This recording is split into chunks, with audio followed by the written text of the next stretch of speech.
বন্ধুরা আজকে দেখুন সমুদ্রের রিঠা মাছ নিয়ে এসেছি। তো আজকে রিঠা মাছ রান্না করব। কি করে রান্না করব, কিভাবে রান্না করব, পুরো ভিডিওটা আপনাদেরকে দেখাবো। আমাদের সঙ্গে থাকবেন। এবং প্রথমে যাই মাছটাকে কেটে নিয়ে আসি। বন্ধুরা, রিঠা মাছের কাঁটা খুব শক্ত হয়, আমি একটু চাপড় দিয়ে কাঁটাগুলো কেটে নিচ্ছি। প্রচণ্ড শক্ত হয়, বটিতে কাটলে পরে বটির ধার নষ্ট হয়ে যাবে।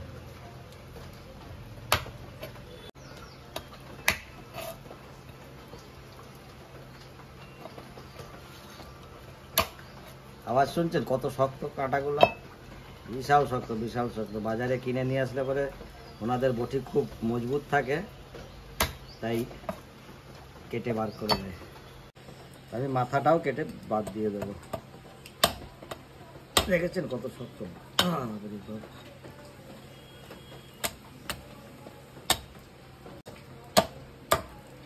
এরপর আমি বটি দিয়ে পিস করে নেব।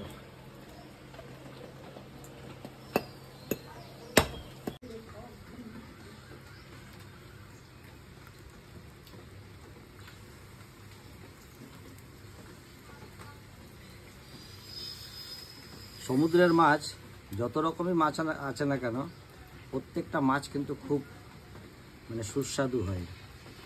তো রিঠা মাছটাও তার মধ্যে একটা। রিঠা মাছটাও খুব ভালো লাগে খেতে।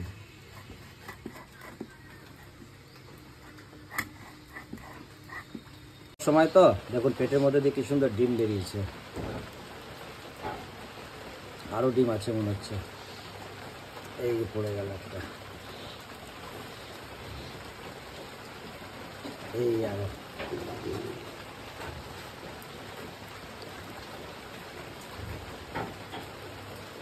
তাহলে এর পেটেও মনে হয় আছে। না, এর পেটে ডিম নেই, ওই একটার পেটেই ছিল। ধরে গেছে, আমি কড়াই চাপিয়ে দিচ্ছি।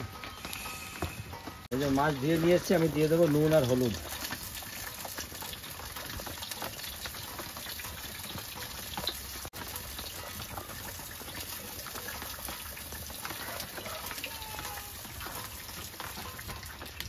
এদিকে আমার কড়াই গরম হয়ে গেছে, আমি কড়াইতে তেল দিয়ে দিচ্ছি।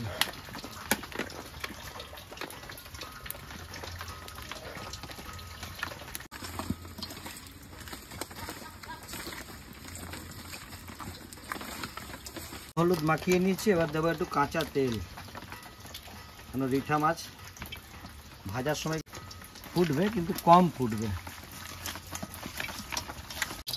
এই আমার তেল গরম হয়ে গেছে, আমি মাছগুলো ভেজে নিচ্ছি।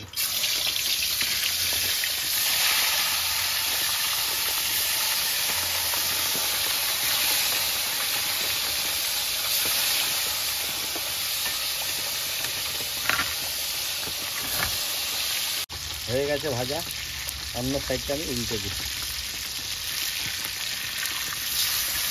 এক সাইড হয়ে গেছে ভাজা।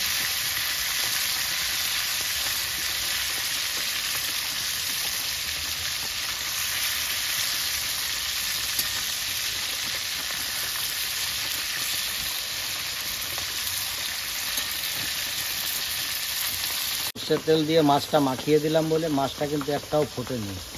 রিঠা মাছ ভাজতে গেলেই কিন্তু ফোটে, মুখে হাতে ছিটে পড়ে। তো যার জন্য আমি বড় ঢাকনা নিয়ে এসেছিলাম। তো সর্ষের তেল দিয়ে মাখানোতে একটাও মাছ কিন্তু ফুটলো না। এই যে মাছ ভাজা রেডি হয়ে গেছে। এরপর আমি গ্রেভি তৈরি করব।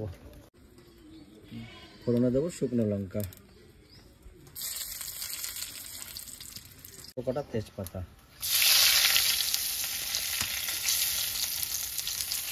এরপরে দেবো গোটা জিরে,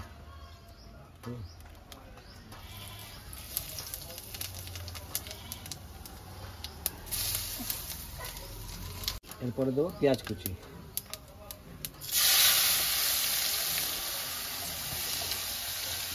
পরিমাণ মতো নুন,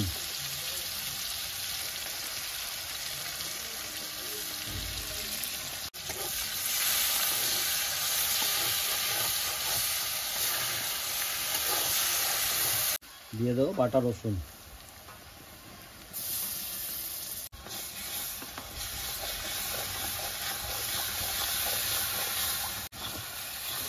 রসুনটা একটু ভাজা হয়ে গেছে, এরপরে দেবো আমি আদা বাটা।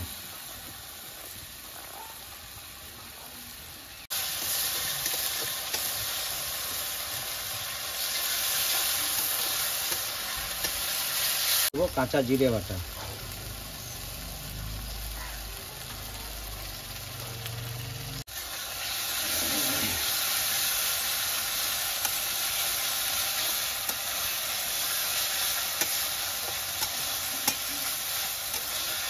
দিয়ে দেবো শুকনো লঙ্কা আর কাঁচা লঙ্কা বাটা।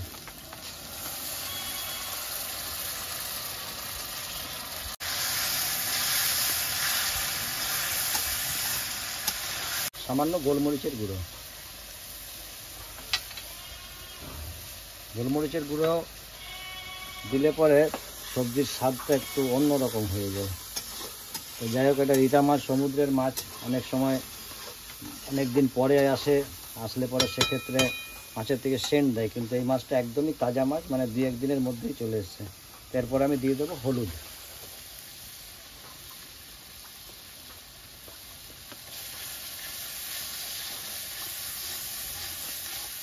এই যে আমার মশলা পুরোপুরি কষানো হয়ে গেছে, এরপর আমি জল দিয়ে দেবো।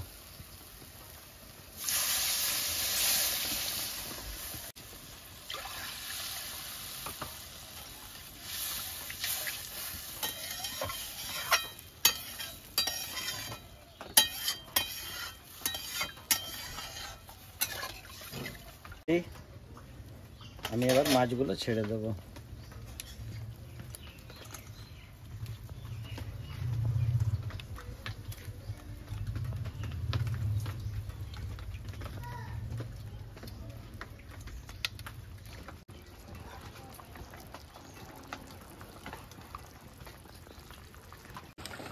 তো বন্ধুরা, আমার রিঠা মাছের ঝোল রেডি হয়ে গেছে। আর এটা হচ্ছে জিরে, গোটা জিরে ভেজে গুঁড়ো করে নিয়েছি। হ্যাঁ,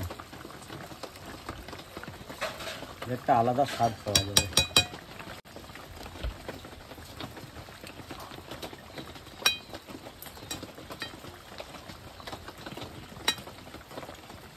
রেডি হয়ে গেছে, আমি নামিয়ে নিচ্ছি।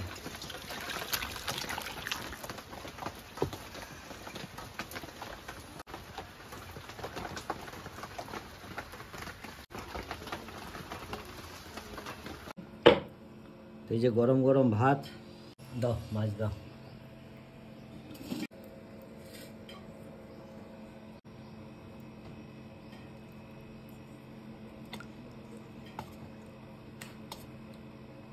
দাও লঙ্কা দাও, শুকনো লঙ্কা।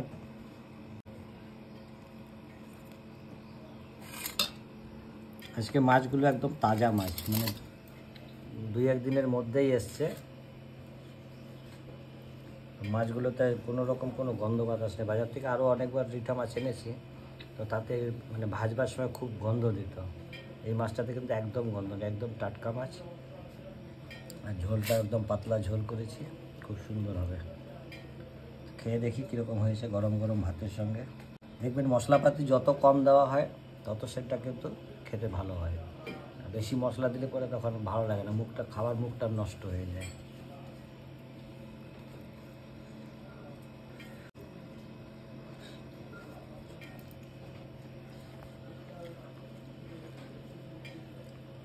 বৃষ্টি পড়ছে আর গরম গরম ধোয়া ওঠা ভাত আর মাছের ঝোল,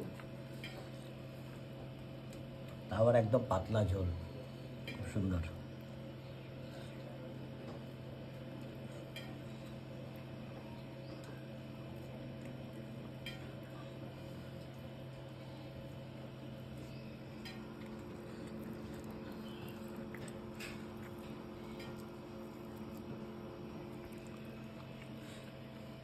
দেখবেন পিঠের ছালগুলো অল্প অল্প ছেড়ে যায় মাছগুলো, সেক্ষেত্রে মানে একটু গন্ধ গন্ধ হয়ে যায়। কিন্তু এই মাছ একদম সুন্দর, কোনো রকম কোনো সেন্ট নেই, মনে হচ্ছে একদম পুকুর থেকে তাজা মাছ ধরে নিয়ে এসে। তো রিঠা মাছ তো আর পুকুরে হয় না, সমুদ্রেই পাওয়া যায়।